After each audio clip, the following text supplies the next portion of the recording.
I am not sorry for something I didn't do, and I am not sorry for the things I did do. Mr. O'Neill, All right. listen, stop, All right. listen to me. I'm not You're not gonna raise your voice again. I'm You're not going to raise my your voice again. I'm not. I will have you removed from this courtroom. I can sentence you without you being present. Yes, ma'am. You don't conduct I yourself. understand, Your Honor. Thank you. But I will say, I'm sorry for your loss. 19 years I've been at this job. I've seen human beings killed at the hands of others in every way imaginable.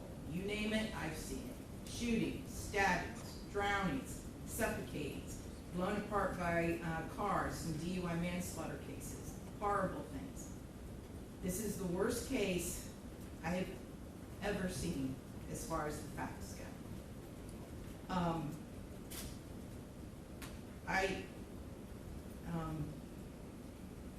When the person from fire department, when he testified, and when he said that he retrieved the body of Ronivia O'Neill from the home, and all he could do was sob. It took every ounce I had not to start sobbing too. Because there is no way any person with any feeling could have witnessed or seen the photos of what occurred that night and not be haunted for the rest of your life. I know I will be. For the rest of my life, I'll be haunted by what I saw as far as the evidence and just the abject cruelty of it all. The abject cruelty. And I was aware, because I reviewed a lot of the discovery ahead of time, as you well know, did a lot of in-camera inspection of a lot of documents. And I was aware there was some evidence, at least, that when you needed to recover from your gunshot wound, that neither your parents nor your Aisha, Ms. Robinson, would let you come recover at their home. I don't know if it's true or not. I'm not gonna get into a dispute. I'm just mentioning there was some evidence referencing that in the records. And all I could think about, because I knew that Miss Barron was not with you romantically at the time.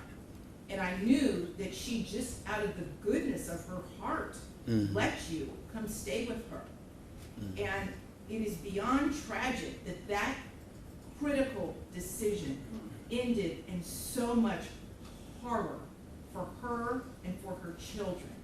It is unspeakably cruel what happened as a result of that one decision. The way that Ms. Barron died was horrific, and that 911 call, which captured truly all of it. You heard, and everyone who's heard that 911 call heard a death scream. If anybody ever wants to know what it sounds like before a human being dies, knowing that their death is imminent, that's exactly what it is. That was a death scream. We're going to see if it's true. But what happened to little Ronivia and to little Ronnie, but I'm going to focus on Ronivia, because she was special. And you could tell Miss Barron had done everything she could to create a beautiful home for her family. I noticed that the Ronivia's bedroom, before you set it on fire, you could tell she tried so hard to make her feel like a princess. Kenyatta did everything she could. And I noticed too in the kitchen, on the refrigerator, she put up magnets that said faith, love, family, hope. And then you know what else happened to that refrigerator during that night? It got splattered with blood all over it due to what happened. Little Ronivia, she couldn't scream, she couldn't run away, and she witnessed what you did to her mother as far as shooting her mother in the arm with the gunshot. She knew. And the horror that that child suffered. And she already had a life where she was born with challenges regarding her physical and her mental disabilities. But the pain and suffering that she suffered that night at your hands, unspeakable, absolutely unspeakable. And at the moment, that first time you struck her with that hatchet, and little Ronnie testified that all he could see was tears coming out of his sister's face.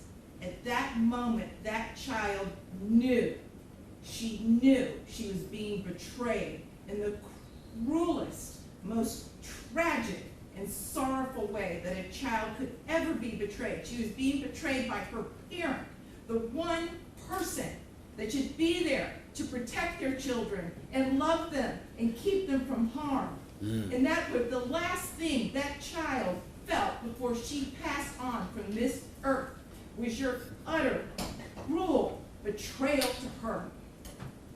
And I read somewhere, and I don't know if it's true or not, I have no idea, but I read somewhere that souls pick their lives, and that they know exactly how difficult their lives are going to be before they enter into this world.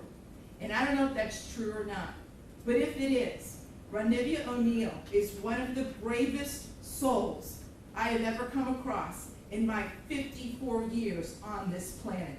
One of the bravest ever, ever, because she suffered so traumatically.